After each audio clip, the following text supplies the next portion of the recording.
people like me. You need people like me so you can point your f***ing fingers and say, that's the bad guy. That's the bad guy. That's the bad guy. That's the bad guy. That's the bad guy.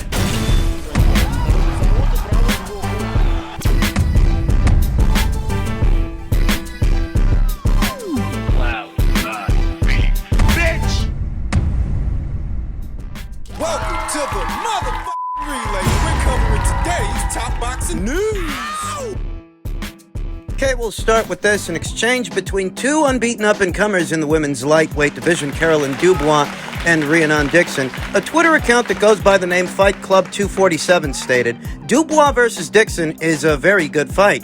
Why not? To which young Caroline Dubois tagged Rhiannon Dixon on her Twitter account saying, what are you saying? Rhiannon Dixon replied saying, I'm fighting for the European title in September as ordered, but see where we're both at after that. As professionals, Rhiannon Dixon and Caroline Dubois are in a very similar place. They are. Caroline Dubois got 7 fights to Rhiannon Dixon, who's got 8. Caroline Dubois is only 22 years old to Rhiannon Dixon, who's 6 years older at 28. They're both southpaws. They're both lightweights, campaigning at lightweight, 135 pounds, where Katie Taylor still reigns as that division's undisputed champion. For me and my money, this fight don't go down. Nope. This fight don't happen no time soon because there's nothing in it for Rhiannon Dixon. They may be in a similar place as professionals, but Rhiannon Dixon doesn't come from the amateur background that Caroline Dubois comes from. Caroline is an Olympian. I believe that's what separates them, that amateur pedigree Caroline has that Rhiannon Dixon doesn't have. Rhiannon Dixon is a fighter who's learning on the job, and she's very good. I have a very high opinion of her and her corner,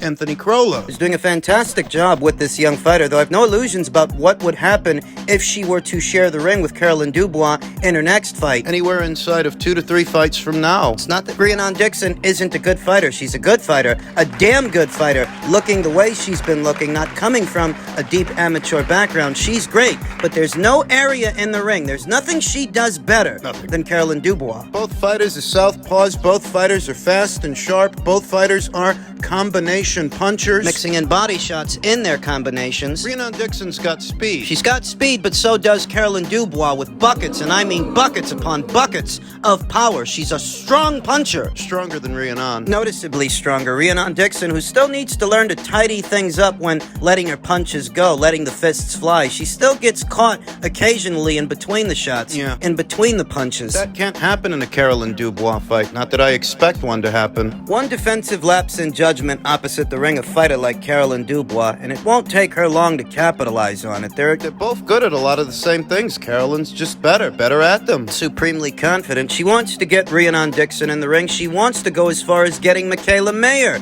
a former unified super featherweight champion, in the ring before this year is out, and we talked about that in my previous video. Speaks to the level of confidence both she and her team have. Though I don't think she's going to be able to get Michaela Mayer in the ring. In truth, I don't think she's going to be able to get Rhiannon Dixon in the ring either. Rhiannon Dixon is currently under orders by way of the EBU to satisfy her mandatory challenger in Norway's own Katharina Thanders. Much more winnable fight than this one. Not saying that Katharina is a slouch, because she isn't, but I'd give Rhiannon Dixon much better odds against Katharina than Caroline. There's nothing in it for Rhiannon. There's nothing to gain from fighting Caroline Dubois. Not right now. No world title, no big money fight. It's not there yet. Caroline's marquee value. Not advocating against the fight, you understand. I'm just being realistic that something has to warrant the risks you run fighting somebody like Caroline Dubois, and right now, there's just not enough reason to. So I don't expect this fight to materialize. Tack on that both fighters are on opposite sides of the street. Caroline Dubois fights under the Boxer banner, and Rhiannon Dixon, she's with Matchroom. Campaigning in the women's lightweight division, where Katie Taylor still reigns as that division's undisputed champion. Katie Taylor, who many speculate is towards the tail end of her career and could retire soon. If she does and those belts are redistributed, Rhiannon Dixon is in the right place with the right team to pick one up. So what the hell would they want to fight Caroline for? I mean, if a former unified super featherweight champion ain't giving Caroline the time of day, why would Rhiannon Dixon? It's perhaps not what people want to hear, but that's the reality of things. I don't expect this fight to materialize in the absence of either a big payday or an alphabet title, alphabet titles. Sorry to break the news to you, but if what you're expecting is for any team in the sport of boxing to simply throw caution to the wind without adequate rewards to justify the risks? Fighting Carolyn Dubois is risky. Very risky. Not just for Rhiannon Dixon, but almost any and every fighter at or around these weights. And if you think somebody's just going to climb in there... Fight's not going to happen, man. No time soon. Maybe Carolyn can seek to fight a more experienced fighter than herself in France's own Elham Mekhaled. She's a bit of a daredevil. She's a bit of a thrill seeker. But not Rhiannon. I don't expect Dixon versus Dubois to take place anywhere inside of 2 to 3 fights. It's too soon. In men's cruiserweight news, newly crowned WBO cruiserweight champion Chris Billam-Smith versus Matthias Masternak is in play for October. Really would be better for boxer if Chris Billam-Smith stays champion instead of Lawrence Okolie. Lawrence has never been that popular. He's never been that big of a draw, and stylistically, He's really not a fun fighter to watch. it's just the truth. Matthias Masternak of Poland has emerged as the frontrunner for Chris Billam-Smith's first world title defense later this year. Billam-Smith won the WBO World Cruiserweight title when he outpointed former stablemate Lawrence Okolie at the AFC in Bournemouth's Vitality Stadium last month. The new champion sustained a cut above his left eye during the fight that is likely to rule him out of a return to sparring until August, meaning he will probably return to the ring in October. He'll sit out all of the summer months. It feels like Boxer is still trying to gain some footing, gain some ground in the world of boxing, staging their own shows and doing their own fights. And Chris Billam-Smith, they have a legitimate draw that draws well in his own neck of the woods in Bournemouth, more so than Lawrence Okolie draws in London. Lawrence isn't popular. He never was. I don't say that to slight him. That's just the reality of the situation, that Boxer as a promotional outfit is better. They're better off with Chris Billam-Smith as champion than Lawrence Okolie. It had been suggested that Lawrence could trigger the rematch clause in their initial fight contract, but it seems as if the 2016 Olympian is set to pursue a different route, which may include a move up in weight. And now boxing scene understands that the experienced Pole, Matthias Masternak, could get the call to face Billam-Smith in a voluntary world title defense. The 36-year-old, who is 47-5 with 31 knockouts, had been named as the mandatory challenger for IBF champion Jay Opataya, but decided to withdraw from the June 15th purse bid for that fight. As a result of that, Richard Riakporhe has been installed as Jay Opataya's mandatory challenger. Richard Riakporhe, who Boxer is also invested in. That's a separate matter.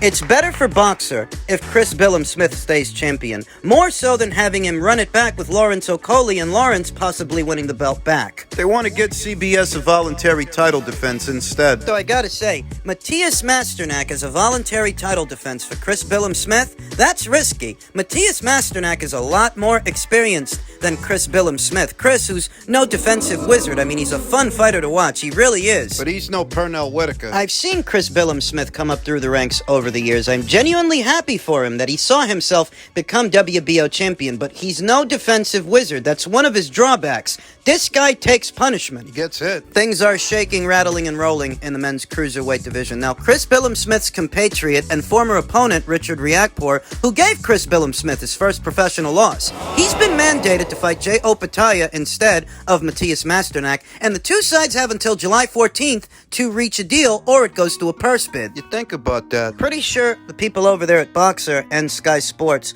would like to see Richard Riakporhe pry away the red belt from Australia's own Jay Opataya so that he can then bring it to a unification match, a rematch essentially, with Chris Billam-Smith for the IBF and WBO titles, provided that Chris Billam-Smith doesn't end up losing the title in what would be his very first world title defense. Matthias Masternak is no slouch. I remember this guy. Are they sure they want to go with him? A 17-year veteran of the sport with approximately 52 professional bouts under his belt, 52 professional fights. This guy's been around the block, and in those 52 fights, he's only ever been stopped once, just once, many years ago opposite the ring, Grigory Draws. This was 10 years ago. It was a decade ago. For a perspective, in more recent years, Matthias Masternak actually shared the ring with Uniel Dorticos, as they call him, El KO Doctor, the KO doctor. And he went the distance with Uniel Dorticos. In fact, he made him look quite human. He went the distance with Tony Bellew. He went the distance with Uniel Dorticos. 47 wins, 5 losses, no draws, 31 knockouts. 31 out of 47 fights. Won 47 fights fights, knocked out 31 out of the 47 guys that he fought. It's a lot of fucking fights. He's top 10 in the division, and he has literally, quite literally, knocked out more men than Chris Billam-Smith has fights. Chris is only 18-1. Matthias Masternak, he's no old fogey. Not for these weights anyway. He's in his mid-30s. He's only 36. That's not really old for a cruiserweight or a heavyweight. Not really. The hope is that because this guy already has so many fights at the age of 36, all those miles on the odometer, that over time he may have lost something, lost a step. But as far as being old, just in terms of age, in terms of years, he's actually not that old. He's not. Having last seen action in October of last year, he will have seen action within the last 12 months. But if the fight with Chris does end up taking place in October of this year, that will then mean it's been a year's time between fights. Between Matthias Masternak's last fight last year and the only fight that he's set to have this year, because he hasn't fought yet. Silver lining for Chris Billam-Smith, that even if he is facing a far more experienced fighter than himself, he's also facing a far less active fighter than himself. Activity matters. And again, Lukas Rozansky up there at Bridgerweight, he was a far less active fighter than Alen Babic. I think that guy was inactive for approximately 2 years ahead of their fight, but look at what he did to Alen Babic, so it's a crapshoot. He stopped Alen in the first round. Alen Babic, no defensive wizard. Then again, neither is Chris Billam-Smith. So in spite of the aforementioned factors and Matthias Masternak's inactivity, it still seems to me to be a very dangerous fight. A dangerous voluntary title defense for Chris Billam-Smith. Heavy is the head that wears the crown. So maybe Chris Billam-Smith ain't got to worry about Lawrence Okolie threatening his world title reign, but it's still under threat, one way, shape, or form, or another. Gotta stay sharp. I know you're on Twitter sometimes. What do you say, to the critics saying, you guys only, negotiated for a week, and he's the A side, and you already had a fight with Morrell lined up, and all the stuff you see. Yeah, no, there's no fight with Morrell lined up. I just seen that yesterday. That supposedly they said I agreed to the fight. I'm like, man, I bet this is my first time seeing about it. We're not fighting Morrell. Everything that's been coming out that saying that we agreed to the fight. I haven't even seen anything. I didn't agree to anything. I'm trying to make the big fights happen. Right now, we're trying to look. We want to make happen. We want to fight Jaime Munguia. Came up to 168. I think that would be a great fight. 2 big names. But if we can't get him, we'll probably do Morrell. But like I said, man, there's a lot of fake news out there. A lot of people. If it doesn't come from me, then it's not official. An ongoing story we've talked about here on the channel in my previous video, how David Benavidez, in his own words, says there is no Morrell fight, which is strange because that's the opposite of what his promoter has been saying for the last 4 months, and that's the opposite of what his own father has been saying. His father, Jose Benavidez Sr., who is laying the blame for all of this at the feet of David Morrell. He's been doing the rounds by way of the YouTube accounts and the social media. I think it's damage control. David Benavidez fighting David Morrell next, man. You know what? Not at this point. I haven't got a contract. We did sign a contract deal before we fought Caleb Plant, and that contract was Caleb Plant, Charlo, David Morrell, and a possibility with Boo Boo Andrade. So I don't know who's next. We're waiting. You heard Ronnie Shields, I believe, trains David Morrell. Yeah. He said that David Morrell is not ready. So we're here, we're waiting, man. We're here to face whoever, we got to prove ourselves, and we're ready. We're training, we're getting ready. I know a lot of good things are gonna come, so we've been training. And we're just ready to see who's next. David Morrell himself is laying the blame at the feet of Team Benavidez. Bonafide case of he said, she said. David Benavidez himself stated, I've just been waiting, trying to see what's going to happen. I was excited because I thought they were going to make the fight happen with Canelo, Obviously, that's what everybody's wanting to see, PBC and Al Heyman sent him a very lucrative offer, so I was confident it was going to happen, but unfortunately, he went another route, and now we're looking at different options right now. Referencing the offer that was on the table for approximately less than a week's time, to make a fight with the cash cow of boxing. I want you guys to slow things down a bit and think about something. Think. If the David Morrell fight was never actually made, and according to David Benavidez himself, it wasn't, according to him, he never agreed to that fight. And if what he's saying is true, and he never actually agreed to that fight, then why was Samson Lukowicz so quick to take that offer off the table for Canelo? According to your own fighter, he never agreed to fight David Morrell. I don't know what's going on, Benavidez said, you know? I don't like to disrespect fighters and say that he's scared and this and that, but they didn't even reply to the offer. It's one thing, that's saying that you can turn it down, or you tell him, we're just gonna wait one more year, try and get some more money or whatever. They didn't even reply to it. Well, what do you think these people are doing? Sitting around waiting by the phone, waiting for you? Refreshing their emails in the hopes that they'll receive contact information from you? This is the cash cow of boxing, you understand. One of only 2 boxers on the Forbes list. Common sense would dictate that you'd give this guy a little more than just a week's time to reply to your proposal. That's what David should be asking his promoter. If that's the fight you really want, then why didn't you give him more time? It's not like you're booked to fight anyone else. You mean the promoter that's been telling everybody he's signed to fight David Morrell for the last 4 months? That promoter? So imagine, you've got a deal on the table for $45 million and nobody replies. Like, I don't know what else to say. I mean, he doesn't want to fight me, you know? He'd rather negotiate with somebody that hasn't fought in 2 years. No disrespect to Charlo, but he still hasn't fought in 2 years. He's gonna have ring rust. In that same video, David Benavidez expressed an interest in facing Jaime Munguia next. And as stated, I don't think that happens. I don't think that goes down. I think that's a fight that commercially could be very successful. But Golden Boy Promotions at this point doesn't have the bodies to spare. They can't afford one of their only golden gooses losing. Zerto got outclassed and Ryan got knocked out. You want to throw Jaime Munguia to the wolves. David Benavidez can't afford to move backwards now. He really can't. You can't go back to fighting guys like David Lemieux and Tyrone Davis. Not if you plan on billing your fights as box office fights moving forward. You're going to have to give the paying public a reason to cough up the $75 or $80 it costs to see you fight. I saw Eddie Hearn state that he believes Canelo Alvarez will face Jermall Charlo next. So if Jermall Charlo is fighting Canelo next, he's not fighting Demetrius Andrade, which means Demetrius is free. David should fight him. There was a blurb last week about those two negotiating a fight for September. Via Instagram of all places. I didn't buy into it.